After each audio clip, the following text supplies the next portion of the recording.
Hello, আসসালামু আলাইকুম। আমি advocate Rubina Akter, supreme court of Bangladesh. বর্তমানে আমি চট্টগ্রাম জেলা ও দায়রা জজ আদালতে প্র্যাকটিস করছি। কোর্ট অ্যাফিডেভিট বা কোর্ট ম্যারেজ, এই নামটা নিশ্চয় অনেকেই শুনেছেন।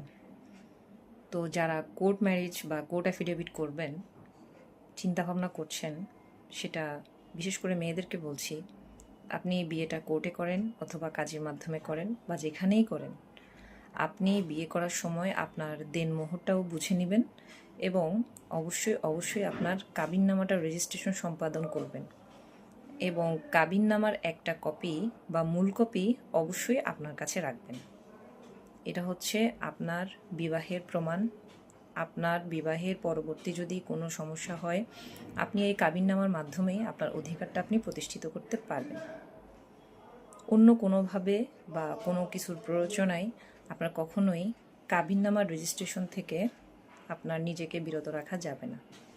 অনেকে আছেন যে কাবিননামার রেজিস্ট্রেশন না করে শুধুমাত্র অ্যাফিডেভিট দিয়ে বিয়েটা সম্পাদন হয়েছে বলে অনেককেই বিশ্বাস করেন। কিন্তু মুসলিম আইন অনুসারে বা আমরা যারা মুসলিম ধর্মাবলম্বী, তাদেরকে অবশ্যই আপনার দেনমোহর সহ কাবিননামাটা রেজিস্ট্রেশন করতে হবে।